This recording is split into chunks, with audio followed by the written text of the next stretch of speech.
The Riders of Rohan chapter of The Two Towers is one of the most tense chapters of literature that I have read in a really long time. I'm a movie fan, so I know in my head and in my heart that Merry and Pippin are alive. But I found myself so tense this whole chapter, not knowing if they were alive or not, which doesn't make any logical sense because I know in the movies that they are alive. But if you were reading this with no knowledge of the movies or the fate of Merry and Pippin, I don't know if I've ever read a chapter that plays with your emotions more than this one. Aragorn, Legolas, and Gimli leave Tol Brandir and run after the Uruk pack for 4 days, and the whole time Tolkien is just messing with you, giving you glimmers of hope that the two hobbits are alive, then dashing it, then giving you hope again before he crushes it. And he leaves the whole thing ambiguous and slightly even more tense and terrifying at the end. It is such good writing. And I feel like what he experienced in the war and like the hope that kept dashing and kept building and it kept dashing and building, I feel like that played a huge part into how he actually wrote this chapter and how he crafted this one. It's so brilliant. But before I talk more about it, make sure you like the video and subscribe. I'm reading through Lord of the Rings for the first time and publishing video essays of my thoughts. There's a whole playlist on YouTube, and it goes a really long way to just hit the subscribe button so this gets out to more people, and I could potentially do more of these videos. I am going to read through other books like Dune, Brandon Sanderson stuff, some Narnia, Game of Thrones, and all the rest of Tolkien's work as well, so subscribe for all that good stuff coming out. If you want, you can become a member, which gives you access to member-only content, as well as early access to videos. The first members-only video came out yesterday, actually. Or you can also donate to a specific video if you so choose. Every little bit helps, and I want to just say thank you to those who are members or have donated. It's so kind of you, and it really does help me make more of these videos. I can't stress that enough. And Andor Season 2 starts tonight. I am going to live stream a watch party for that where I just kind of watch it and react.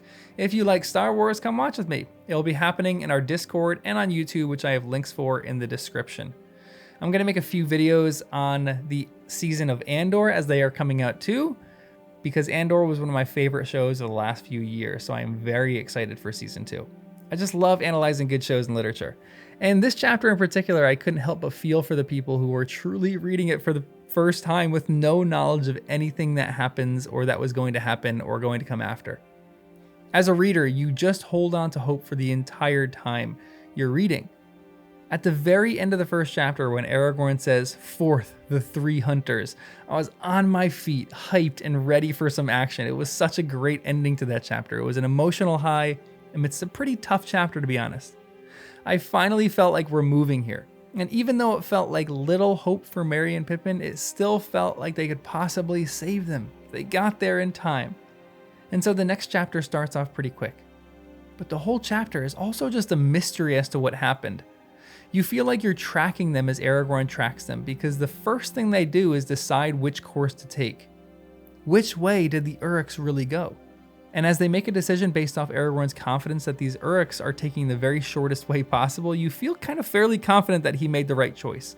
But for me, that other road that they didn't take is always in the back of my mind. What if they just took that road? What if they took the longer way? Maybe the Uruks did take the longer way to kind of avoid the sun. And maybe Aragorn is setting up to fail by assuming where they fled from, but you have to make a decision here.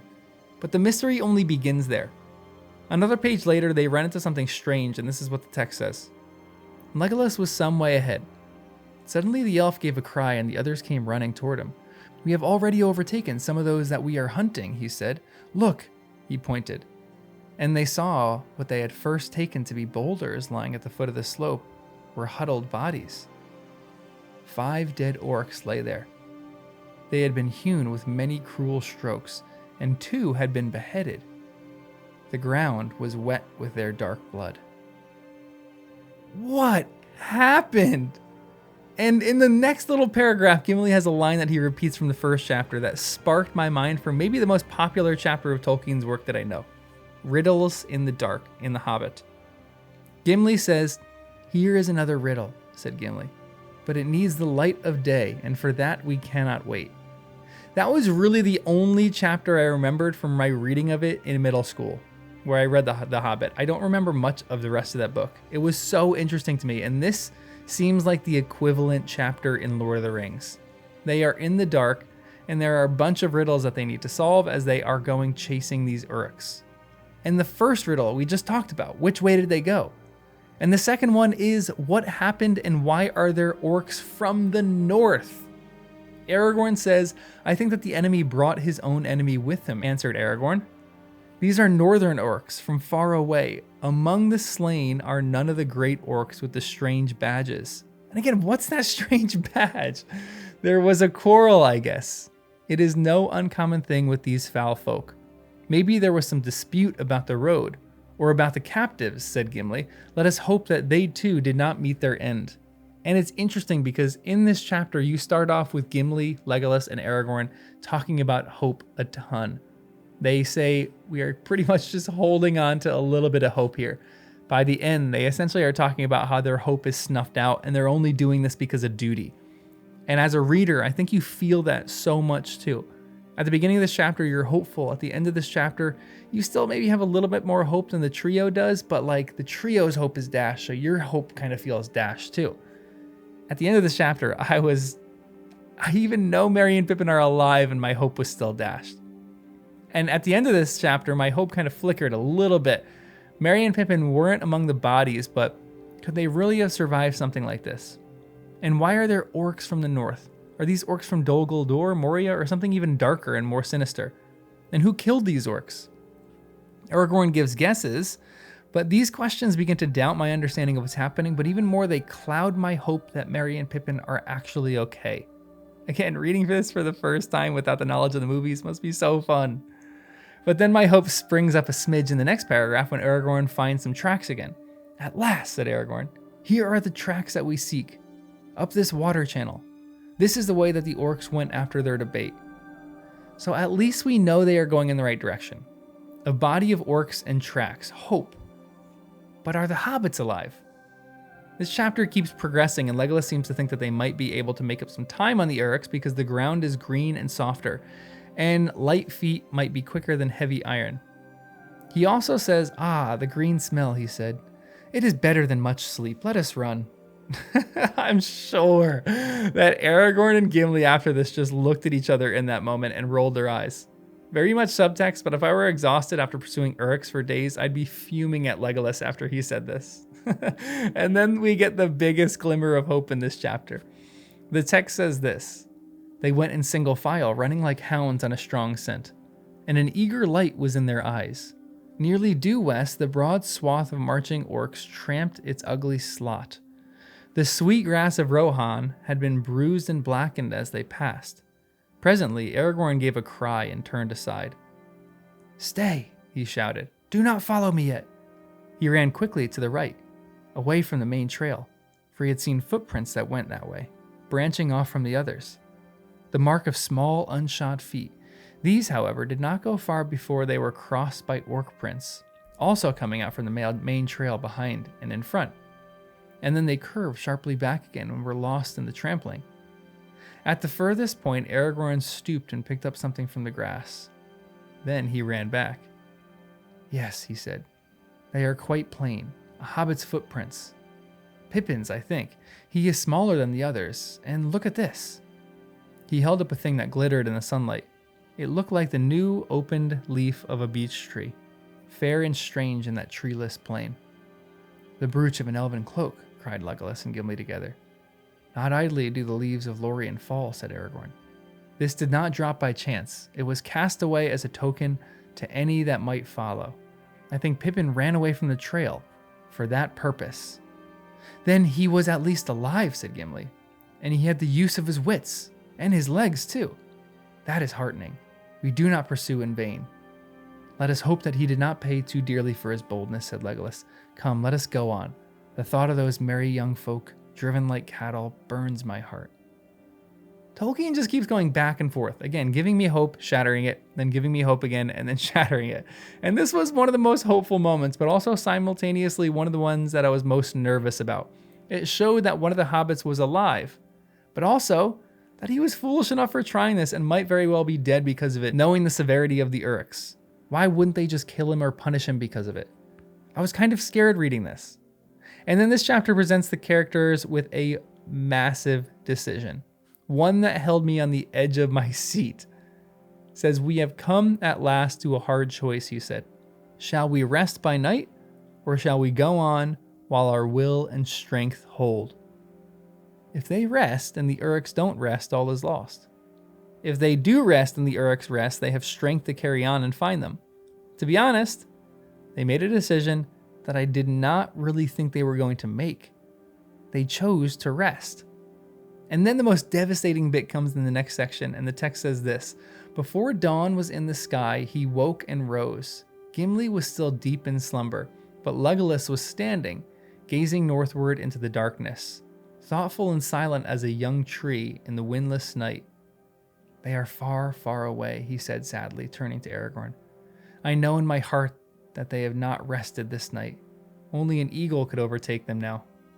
"Nonetheless, we will still follow as we may," said Aragorn. Stooping, he roused the dwarf. "Come, we must go," he said. "The scent is growing cold." "But it is still dark," said Gimli. "Even Legolas on a hilltop could not see them till the sun is up." "I fear they have passed beyond my sight from hill or plain, under moon or sun," said Legolas. I read this and just hung my head. And again, keep in mind that I know Merry and Pippin are alive. I was still distraught by this news in the book. Again, I've said it before and I will say it again. Tolkien's writing is just brilliant. But this moment, I think, for Tolkien is that he wants you to feel like all hope is gone. That they got lucky in the string of decisions that they made up to this point, but luck finally ran out. And the decision to rest ultimately cost them the ability to truly catch up to the orcs and rescue Merry and Pippin. And then Aragorn puts his head to the ground, hears horse hooves, but also is confused by what he heard. He is there for so long that Gimli and Legolas think he's fallen asleep. This also confused me, as a reader, about knowing what other things are going on. Yet another riddle here. Why is Aragorn confused by the earth? What is happening that there are horse hooves going on? And he can barely hear the footfalls of the orcs and urks. What is going on? And so the third day of their pursuit began. During all its long hours of clouds and fitful sun, they hardly paused, now striding, now running. As if no weariness could quench the fire that burned them, they seldom spoke. And later on, Aragorn wonders why the land seems so desolate. The book says, "But now all the land was empty, and there was a silence that did not seem to be the quiet of peace." It's terrifying, because we just don't know what's going on. I don't know, and I want to know. Are Merry and Pippin alive? What is happening in this land? Why are there orcs now in this company? And every question that gets answered, I feel like 5 more pop up. And they are all riddles that I need to solve. And then among these riddles, the book makes it seem like the Legolas, Gimli, and Aragorn trio have actually given up hope, which was maybe the most devastating bit. At dusk, they halted again. Now twice, 12 leagues they had passed over the plains of Rohan, and the wall of Emyn Muil was lost in the shadow of the east. The young moon was glimmering in a misty sky, but it gave a small light, and the stars were veiled. "Now do I most grudge a time of rest or any halt in our chase," said Legolas. "The orcs have run before us as if the very whips of Sauron were behind them. I fear that they have already reached the forest and the dark hills, and even now are passing into the shadows of the trees." Gimli ground his teeth. "This is a bitter end to our hope and to all our toil," he said. "To hope, maybe, but not to toil," said Aragorn. "We shall not turn back here." And so me, reading this, is just in despair. Again, even though I know Merry and Pippin are alive, I'm just so bummed out. This felt like the moment where they might just keep toiling on and end up finding the bodies of Merry and Pippin scattered somewhere. They kept on pursuing until they run into the Riders of Rohan, and I'm not going to talk about that much here because I want to talk about that and do a full essay on that encounter alone. But Éomer essentially gives them the intel that they slaughtered the orcs and the urks and burned them in the night. They didn't find the hobbits, though. So 2 things my mind moves off into. Either the hobbits got away or the hobbits were killed and discarded earlier by the orcs. And the whole conversation, they were talking about their dashed hopes. Again, this chapter starts off with like this hope that you kind of feel bubbling in the trio. By the end of this, their hope is embedded and almost into the ground. But then they go on their way. They find the burned bodies of orcs, set up camp, and then the most random, terrifying, and nutty thing happens in the books. It's almost like a horror movie mixed with a comedy. This is what the text says. Suddenly Gimli looked up, and there, just on the edge of the firelight, stood an old bent man leaning on a staff and wrapped in a great cloak. His wide-brimmed hat was pulled down over his eyes. Gimli sprang up, too amazed for the moment to cry out, though at once the thought flashed into his mind that Saruman had caught them. Both Aragorn and Legolas, roused by his sudden movement, sat up and stared. The old man did not speak or make a sign. "Well, father, what can we do for you?" said Aragorn, leaping to his feet. "Come and be warmed if you are cold." He strode forward, but the old man was gone. There was no trace of him to be found near at hand, and they did not dare to wander far. The moon had set, and the night was very dark. What? How do you end a chapter like that? Well, I mean, it's a great ending to a chapter, but oh my goodness. And this is one of those essays where I just kind of marvel at people who read this for the first time with no memory of the movies or no knowledge of anything that happens. But also, I, who have seen the movies before, don't know what is happening here. Is this Gandalf? Is this Saruman? Who is this old man? And when you were reading it for the first time, who did you think that this was? Please let me know in the comments below. Absolute mystery and a riddle here. And it's kind of why I think that this chapter is the parallel chapter to Riddles in the Dark of The Hobbit. These are different riddles, but this was one of those chapters that I left with thousands of more questions than answers. And I am so excited to keep pressing on and reading to see what the answers will be. So make sure you subscribe, like the video, become a member, and join later on with me as I watch Andor Season 2 tonight. And I'll see you in the next one.